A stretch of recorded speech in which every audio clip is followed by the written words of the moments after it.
때는 후고구려 말이었던 918년 초여름, 늦은 밤 누군가 왕건의 집 문을 두드립니다. 거기 누구인가? 왕건이 놀라 나가보니 평소 그가 믿고 아끼던 4명의 장수, 홍유, 복지경, 배현경, 그리고 신순겸이 비장한 표정으로 서 있었습니다. 그들은 즉시 무릎을 꿇고 말했습니다. 나라가 세 지역으로 갈라지고 왕은 나라를 살피지 않고 왕비와 자식들을 죽였습니다. 또한 신하들까지 잔인하게 살해하였습니다. 백성들은 배고픔에 굶주리고 온 나라가 혼란합니다. 이러한 상황에서 백성을 돌보지 않고 칼을 휘두르는 왕을 몰아내고 마땅히 새롭게 나라를 구하는 게 내 의입니다. 이에 왕건은 나는 충성스러운 신하가 되기를 맹세하였는데 어찌 왕을 배신하겠소? 라며 거절의 뜻을 보였습니다. 그러자 신승겸 장군이 단호하게 말했습니다. 시기라는 것은 적당한 때를 찾기 어렵고 알면서도 놓치기 쉬운 것인데 하늘이 주는 것을 받지 않으면 도리어 화를 얻는 법입니다. 장군은 모두의 뜻을 더욱 강하게 전하였습니다. 내 장군의 강한 의지를 보며 왕건도 결심을 굳혀 이 역사적인 움직임을 허락하고 내 장군과 힘을 합쳐 고려 건국의 첫 페이지를 열게 됩니다. 4명의 장군 모두 목숨이 다하는 날까지 왕건과 함께 나라를 위해 힘썼는데 특히 신순겸은 왕건의 가장 큰 신임을 받는 장군이었습니다. 신순겸 장군은 877년 지금의 곡성군 목사동면 구룡리에서 태어났습니다. 본래 이름은 능산으로 어렸을 때부터 기골이 장대하고 용맹해 활쏘기와 우예를 즐겼다고 합니다. 곡성에는 지금까지도 장군의 이름을 따거나 장군의 일화와 관련된 지명이 많은데요. 신순겸이 태어난 곳은 용산제, 그가 어릴 적 즐겨 놀던 산은 신유봉, 독서한 곳을 독서당지, 용마를 매던 돌을 개마석, 화장산에서 샘물을 마셨던 곳은 장군샘으로 불리고 있습니다. 신라말, 당시 곡성의 태안산은 불교의 갈래 중 하나인 선종의 구산선문 중 독리산파의 중요한 지점이었습니다.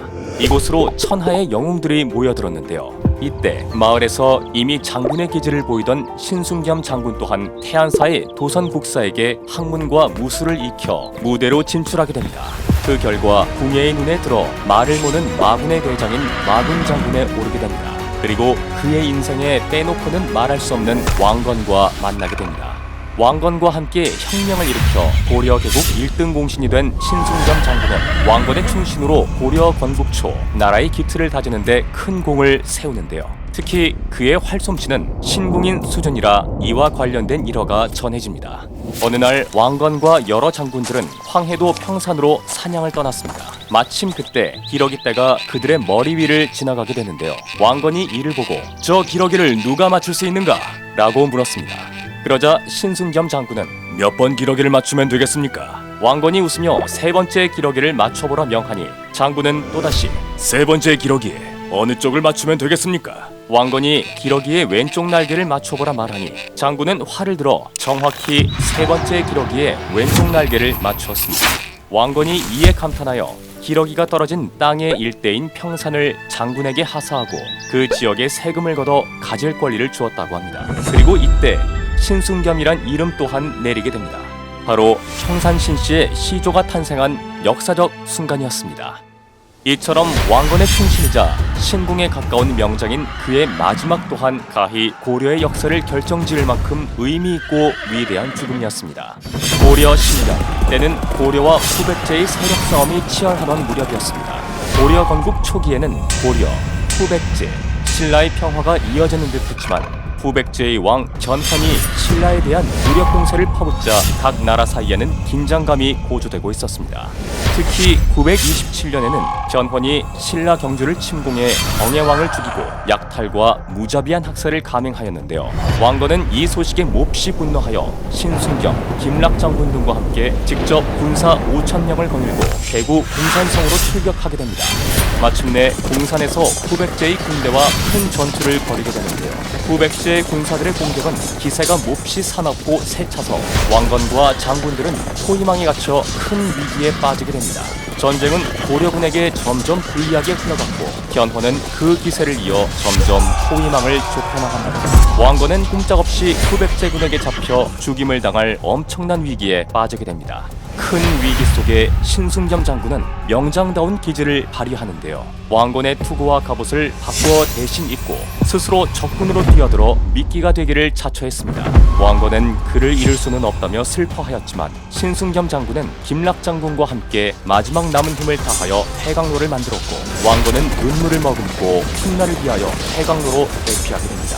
후백제군은 왕건의 갑옷을 입은 신순겸 장군의 뒤를 쫓게 되고 적군의 손에 잡힌 그는 8명의 장수와 함께 전사하고 맙니다. 공산에서 장군과 함께 목숨을 다한 8명 장군의 이름을 기려 이후 팔공산이라 불리게 되었습니다. 훗날 왕건은 장군의 시신을 찾기 위해 온갖 수단을 동원해 전국을 뒤졌고 신순겸 장군의 왼쪽 발밑에 있던 북두칠성 모양의 사마귀를 기억해 그의 시신을 찾아냅니다. 하지만 왕건 대신 죽임을 당해 장군의 시신에는 머리가 없었기에 황금으로 대신 머리를 만들고 왕건이 미리 자신의 묘지로 정해놓았던 춘천 비방동에 장군을 모셨다고 합니다. 이 자리는 풍수지리상 가장 기운이 좋은 자리라고 하는데요. 그 모습 또한 여느 왕의 무덤과 다르지 않은 큰 규모와 격식을 갖추고 있다고 합니다. 왕건은 신순겸 장군을 매우 사랑하고 신임하여 그의 죽음에 매우 슬퍼하였고 지묘사를 지어 장군의 명복을 오래도록 빌었습니다. 나라와 백성을 위해 기꺼이 앞장서서 불의를 바로잡는 용기와 목숨을 다해서라도 충의와 신념을 지킨 장군의 정신은 오늘날까지도 고려의 1등 장수이자 충신으로 널리 알려지고 있습니다.